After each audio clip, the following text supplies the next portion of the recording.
It's happened to books, it's happened to music, it's happened to movies, and it's now beginning to happen in TV. That would be the total disruption of the business model caused by new technology. But in the case of one internet startup, the networks are fighting back.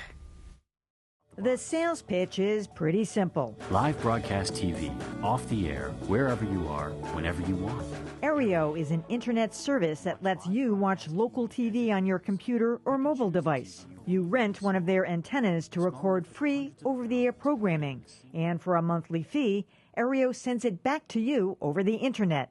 That's piracy, say network executives like CBS's Les Moonves. They're taking our content. They're selling it, they're charging people for it, they're making money on it, and we're not. That's why CBS and other networks, including PBS, are suing Aereo in federal court for copyright infringement. Media executive Barry Diller, who is backing Aereo, denies it's tantamount to stealing. We're not charging anybody for free over-the-air broadcasting. Tell that to WCVB's Hearst Corporation. Now that Aereo has expanded into Boston, Hearst filed its own suit, accusing Aereo of taking unfair advantage by essentially free-riding on WCVB's signal. Station manager Bill Fine declined to comment further, but Barry Diller says he's been misunderstood. I don't want to go beat up broadcasters. I want to help move the centricity from fixed line or satellite closed systems to open internet systems. That's what my interest is. Judging by demand for Aereo's service, viewers share that interest, too. I love the fact that Barry Diller is so altruistic. What a saint. He's a latter-day saint. Cable companies pay tens of thousands of dollars for the privilege of carrying your air or CVB's air or anybody else. I mean, I understand this whole argument they're making about an antenna. You know, it's just like having an antenna on your TV.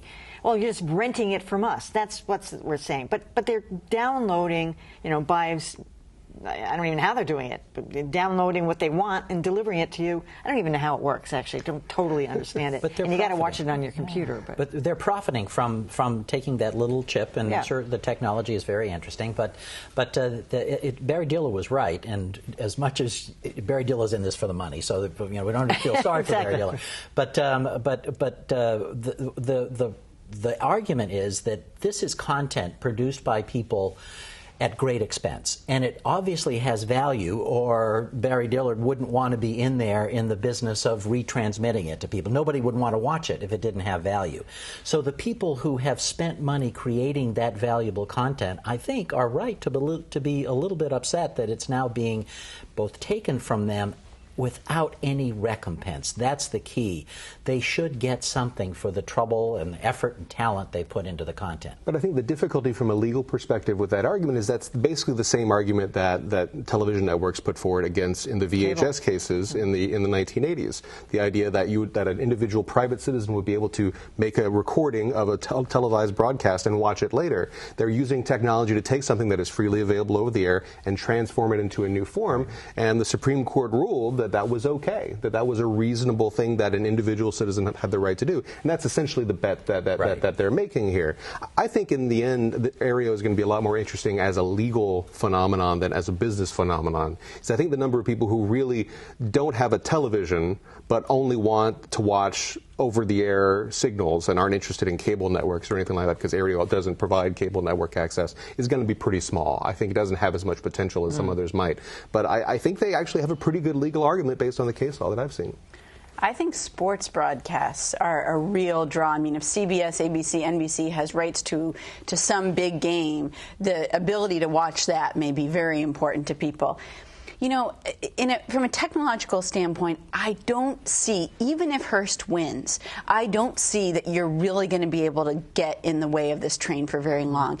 Everything has come unbundled, right? It used to be that you had to buy a CD, right? You had to buy the whole album. Then you didn't. Then you could just buy one song at a time. It used to be that you had to buy the book. Then you could, you know, get a little bit of the book or get the book immediately on your iPad.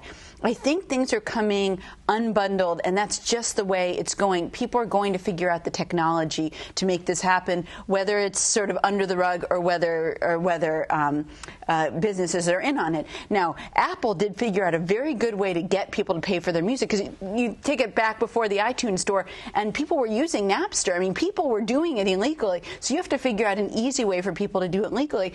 I wonder if local stations are going to figure out a way to embed commercials in a way that you cannot take them out. I mean, I doubt they'll go this far, but there's a reason that people on American Idol use cups that have, that have logos on them, right? Because it is partially their way of getting money, their way of getting around the fact that you may not want to listen to the commercials.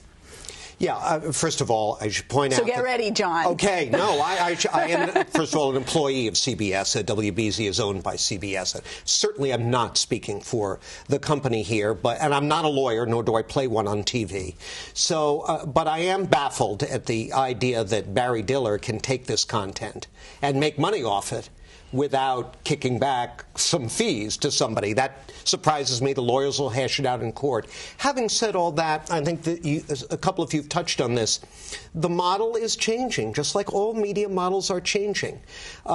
It's not surprising to me that some consumers would chafe under the cable TV model, where you have to buy a lot of stuff you don't want in order to get what you do want. So maybe the message for the conventional industry is adapt over time as you're fighting off a predator like Diller, or pay the consequences.